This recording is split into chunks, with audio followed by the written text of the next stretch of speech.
सब कुछ आंखों के सामने हो रहा है और देवी हुकुम यानी चंद्रिका ये सब जानबूझकर कर रही हैं। चंद्रिका को पता है कि वसुधा अभी भी देव से प्यार करती है, लेकिन वो हर मुमकिन कोशिश कर रही है कि वसुधा की उम्मीदें टूट जाएं। वो सगाई की हर रस्म, अंगूठी देना, सजावट, कपड़ों की सिलेक्शन, सब कुछ वसुधा से करवा रही है, ताकि वसुधा को खुद ही समझ आ जाए कि अब देव की जिंदगी में उसकी कोई जगह नहीं बची। लेकिन असली तूफान अब आने वाला है। वसुधा चुप नहीं बैठने वाली।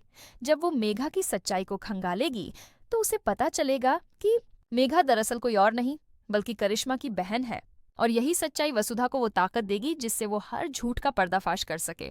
अब वसुधा करेगी पूरी प्लानिंग। शादी के दिन सबके सामने वो सबूतों के साथ मेघा को एक्सपोज करेगी। वो नानू की मदद लेगी और उसे भी लेकर आएगी सबके सामने। फिर वो बताएगी कि रिसॉर्ट में क्या हुआ था, किसने गुंडों को बुलाया, किसने ड्रिंक में कुछ मिलाया और कैसे मेघा ने नशे की हालत में सारी हदें पार की थी। जो हाल करिश्मा का हुआ था, अब वही हाल मेघा का होने वाला है। एक एक राज खुलेगा, हर चेहरा बेनकाब होगा। अब की बार वसुधा झुकेगी नहीं, वो लड़ेगी और जीत उसी की होगी। हालांकि अभी के एपिसोड्स में मेघा जीतती नजर आ रही है, लेकिन बहुत जल्द कहानी पलटने वाली है। शादी की तैयारियों के बीच अब शुरू होगी सच्चाई की लड़ाई, और मेघा वो अब बचेगी नहीं। तो बने रहिए हमारे साथ, क्योंकि अब जो एपिसोड आने वाला है वो इस सीरियल की सबसे बड़ी सच्चाई सामने लाने वाला है। वीडियो को लाइक जरूर कीजिए और देखते रहिए सीरियल वसुधा। अगर आप चाहें तो मैं इसका वॉइस ओवर फ्रेंडली वर्जन या छोटा टीजर भी बना सकता हूँ। अब जो ट्रैक आने वाला है वो वाकई दिल तोड़ देने वाला है। मानसा यानी चंद्रिका अब देव से बिल्कुल बात नहीं करना चाहती, लेकिन जैसे ही उसे पता चलता है कि हनुमंत की जगह देव खुद कार चलाकर आया था, वो और भड़क जाती है। नाराजगी इतनी गहरी है कि देव की एक भी बात नहीं सुनती। देव टूट जाता है और चंद्रिका सिंह चौहान के सामने गिर जाता है। रो रो कर कहता है, आप जो कहोगी मानसा, मैं सब करूंगा, बस मुझसे बात तो करो, मैं आपके बिना नहीं रह सकता। लेकिन इसी वक्त चंद्रिका का ध्यान जाता है मेघा की ओर, और देव को लगता है कि शायद मानसा मेघा से सगाई करके खुश हो जाएंगी।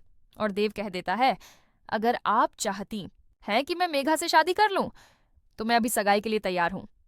बस यहीं पर टूट जाती है वसुधा की उम्मीद। उसकी आंखों में आंसू हैं, क्योंकि अब उसे यकीन हो गया है कि देव उसके हाथ से निकलता जा रहा है।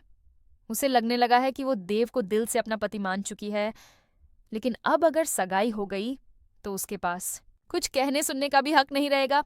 वो चुपचाप लौट जाती है अपने सर्वेंट क्वार्टर में। दिल टूटा हुआ, उम्मीदें बुझी हुई, लेकिन कहानी यहीं खत्म नहीं होती। देव खुद आता है वसुधा के पास और पूछता है, तुम मेरे बारे में क्या सोचती हो?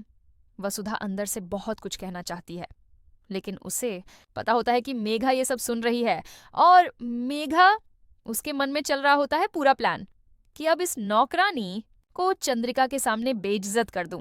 लेकिन वसुधा समझ जाती है और अपना प्यार छुपा लेती है। वो कहती है, आप मालिक हैं और मैं आपकी बेस्ट फ्रेंड हूं, बस यही रिश्ता है हमारा। उसने जानबूझकर अपने जज्बातों को दबा दिया, क्योंकि उसे पता है कि मेघा चालें चल रही है। लेकिन अब वसुधा चुप नहीं रहेगी। वो लाएगी मेघा के खिलाफ बड़े सबूत। अब मेघा की नीलामी होगी, यानी उसकी हर चाल, हर झूठ, हर साजिश सबके सामने आएगी। मेघा अब बुरी तरह एक्सपोज होने वाली है। तो अब आप बताइए, क्या आप तैयार हैं आने वाले एपिसोड के लिए? क्या आप वसुधा की जीत देखना चाहते हैं? कमेंट में बताइए, वीडियो को लाइक कीजिए और जुड़े रहिए हमारे साथ, क्योंकि अब शुरू होगी असली लड़ाई प्यार, सच्चाई और धोखे के बीच। देखते रहिए सीरियल वसुधा। अगर आप चाहें तो मैं इस स्क्रिप्ट का छोटा प्रोमो या सोशल मीडिया टीजर वर्जन भी बना सकता हूँ।